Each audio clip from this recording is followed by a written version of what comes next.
I dumped my girlfriend after she brought up marriage. My father died when I was in high school and left a lot of money. Then my brother, my only sibling, died 6 years later from a ruptured aorta, which pretty much left everything between me and my mom. I had started dating this girl for a couple of years. We talked about our future together, and I started to become slightly bothered by her dream to be a SAM. I make good money and get money from a trust fund, but I'm not rich. My mom died 2 weeks after being diagnosed with cancer last year. It was surreal. I'm the only person left in my immediate family, and I'm only 36. I had moved out of state and have no interest in living in my childhood home. I put it up for sale and got $2 million in Los Angeles. All of a sudden, my girlfriend wanted to get married. It rubbed me the wrong way. It felt like she was trying to secure her future. Whereas I'm mourning, she's talking about taking a luxurious vacation that I know she can't afford, but I can. Like I'm supposed to thank her for suggesting that I take her to Bali? I tested her and said that even if we get married, my family's money would stay with me. She got mad. She made all these plans of getting married, having kids and being a housewife, whereas I just finance it. And if I died, then everything my parents worked for would go to her. I told her we needed to break up. She accused me of picking money over her, and I told her she cared more about my money than me. The truth is that if she had not tried to insert herself into my inheritance and let me mourn and supported me, then we'd still be together. My dad he abused all of his children from at least his first 2 marriages. However, within the community, he is seen as a great guy, well loved and respected by others. He has gone to great lengths to keep up these appearances. He's a retired cop and devout evangelical Christian. His 3rd wife, his 3rd set of children, all adults living independently now, are all seemingly unaware of the abuse he imposed upon his children from his first 2 marriages. He has 7 children total, that I know of, from all of the marriages. I am a child of his 2nd marriage. He has, to my knowledge, kept the child of his 1st marriage, a secret from his 3rd wife and all of my younger siblings. I only know because this mystery sibling found out about my dad's 2nd and 3rd marriage and his resulting children.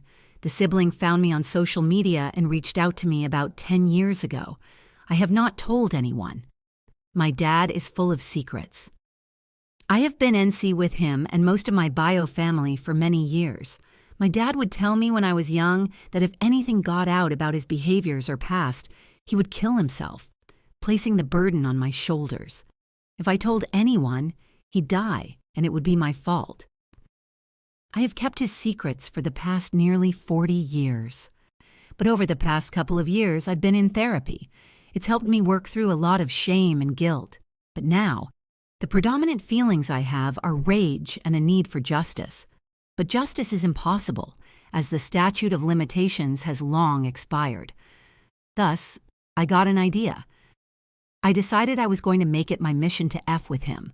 I want him afraid. I want to cause him to feel fear, anxiety, and paranoia. I want to F with his head. I do not care if it results in his demise. I'm sitting here with a bowl of popcorn just watching and waiting to get to the good part. So I sent him a card, mailed from a faraway post office, obviously without a return address. On the front of the white card, in plain black font, it just said "Thinking of you," and had a simple line drawing of a flower, one that is, in fact, poisonous. Inside the card, in heavily altered handwriting, I wrote, "I remember, do you?" But I also included a page torn from a Bible. The page was from Luke. I used a highlighter and highlighted the following verse, "For nothing is secret that shall not be made manifest, neither anything hid that shall not be known and come abroad." Luke 8:17. I felt like the card and its contents were poetic, and I am tickled by how perfect it was. I sent it so that it would arrive on his birthday. I plan to continue to send things to him very randomly to F with his head.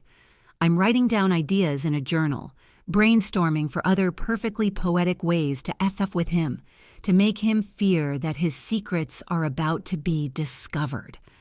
I lived in fear of him all of my life. I'd like to return the favor in some small, legal manner. Edit. Wow. I woke up to see that this post has sort of blown up. I'm genuinely touched by all of y'all's support and enthusiasm. Also, the idea of him receiving cryptic, anonymous mail from strangers around the world is sort of brilliant. I don't want to send items in too close in succession, but when I'm ready for the next to be sent, I will likely be DMing a few of you. Thank you for your support, everyone. And to my fellow survivors, I hope that each of us finds the healing that we deserve and the justice in some form that we so crave. I am here for all of you. There are two sides to every store. You've told yours. Here's mine. December 17th, we met at a Christmas party. Your words were filled with charisma and promises of your character. I welcomed you into my life and body. December 31st, a drunk, you vowed that I was it for you, that you'd be different. January 10th, you deleted all your dating apps and accounts. January 28th, I met your family. Your mother critiqued my appearance and ethnicity. I thought she would be blonde, ringed through my ears for years. February 1st, you asked me to be monogamous. February 14th, you sent me flowers. My colleagues cooed over the lavished gift from my new lover. February 17th, you began using dating apps while traveling for work. Between April and August, you slept with 19 women while traveling for work. October 15th, you moved your clothes into my closet, smiling and laughing. We built new furniture and drew correlations to the life we would have. November 2nd, you met a new face on a dating app. November 19th, you slept with her for the first time. December 1st, she asked you to be her boyfriend. December 3rd, you expressed your lack of commitment towards me and indifference to my love. You declared me a monster in the way of your happiness. Tears filled my eyes as my heart began to believe the things you said. December 16th, you raged through my living room after I discovered your post about me on Reddit. You gloated in your victory with the army of comments in your support. My heart broke as I accepted that I was as horrible as you proclaimed. January 24th, you conquered my body without consent. You broke every barrier and sense of safety. That night left scars on my soul that I see in the mirror every day. March 22nd, you loudly declared your love for me. You announced to our families our engagement. I watched wide-eyed at their responses while I began to realize that I never said yes. September 18th, we eloped. The high of the future was enough to guide me while I blindly leaped and accepted the flaws you declared were all my own. October 4th, you began looking for someone else. November 7th, you met a woman in a neighboring town who satisfied your every need. November 22nd, you began seeing her twice a week. December 9th, you sent her flowers and asked her to be yours. December 24th, you and your family mocked and attacked my mother, the woman who gave me the world, whose face is my own. December 25th, you gave her a golden bracelet and made love to her throughout the night. January 9th, you begged her to be yours forever. January 29th, she began to question your behavior. February 16th, she told her friends. Together, they began looking for your flaws. February 17th, she messaged me. She vividly exposed the love you had built together and the promises you made her. Photos of date nights, laughter, and flesh crossed my screen. When I showed you the proof, you laughed at me. February 18th, you blamed her. You deleted your dating apps and profiles. February 21st, you convinced me to stay. March 8th, I hurt myself for the first time. March 9th, you scrolled through Snapchat messages, bodies, and women. You pleasured yourself while looking at your trophies. March 10th, you found me. A nurse expressed admiration for you as they watched you sit next to the hospital bed. My hollow body longed for darkness while my soul remained shattered. April 4th, you took a new fling to dinner. She took you home that evening. April 21st, I ate my first meal. Crackers, salami, and cheese. June 17th, you took me to Colorado in hopes to reignite me. I watched the world through hollow eyes as I wished to be anywhere but by your side. June 25th, you messaged your ex-girlfriend, now a single mother. June 30th, you blamed me for why you could not explore your desires. July 19th, Your ex-girlfriend messaged you in the middle of the night, her body exposed for you, longing for you to enter. July 20th. You showered my bed with roses, blankets, and gifts, begging for me to not slip away again, although I had never returned. August 8th, a therapist asked why I was there. You answered with dedication to our marriage. November 24th, your phone rang. The caller was beautiful. December 25th. I sat with my family, still broken. March 4th, you left my home for the last time. I bought myself flowers and filled the rooms with scents of sage and lavender. April 26th. I stared at the judge's signature after a long war. The victory was mine and I survived.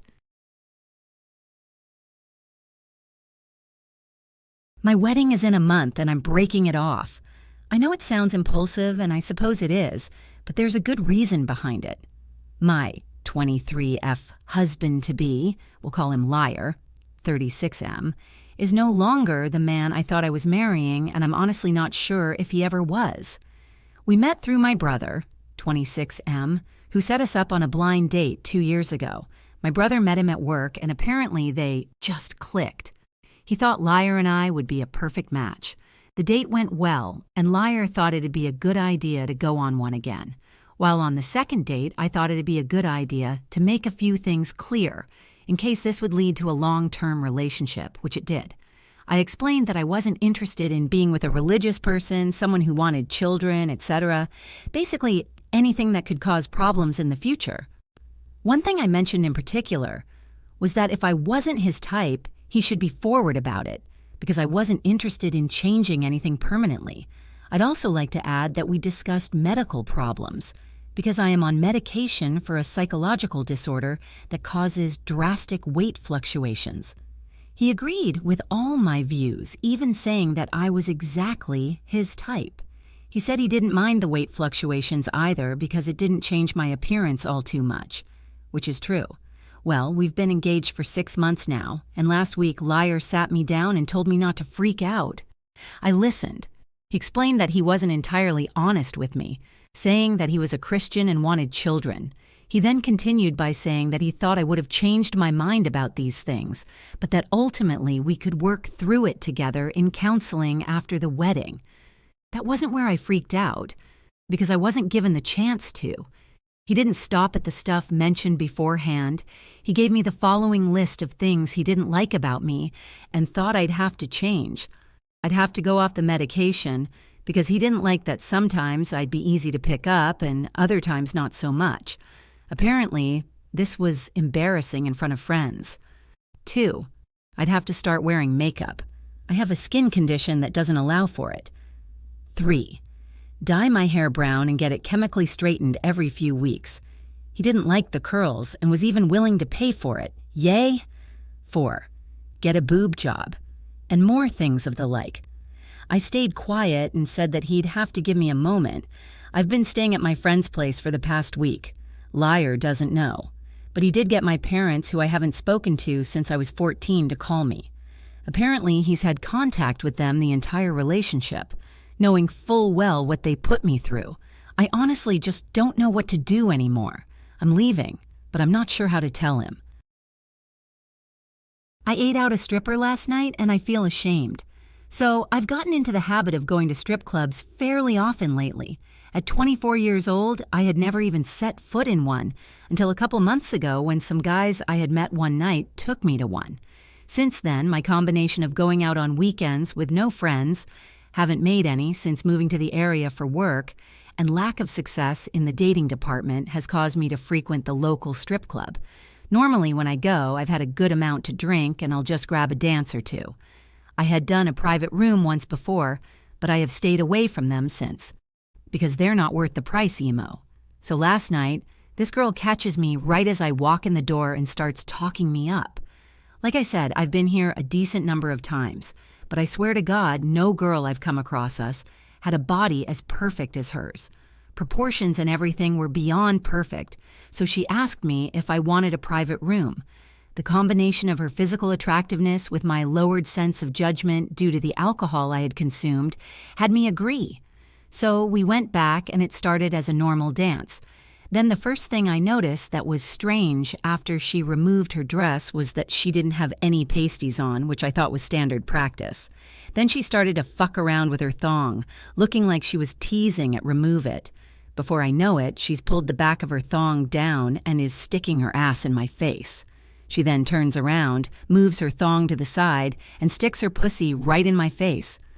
I won't get into the details of it because writing erotica isn't the point of this post, but the rest of the session mostly involves switching between eating her out and her grabbing at my dick under my pants.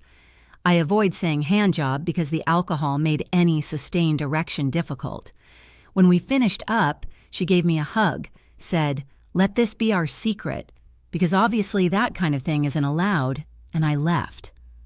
I woke up today and it feels almost like a dream, like it didn't actually happen. I've only ever been with one girl before, so it was a strange feeling doing this kind of thing with someone else. I also feel this sense of shame over what happened, not because of the act itself, but because of how pathetic it feels to have to pay for something like this. I've been putting myself out there for months by going out to bars and stuff alone to try and meet women, or friends in general. And I've chatted with people, hung out with some of them for the night, but the fact that the only way I've gotten any sort of action is to pay for it is a tough thing to swallow.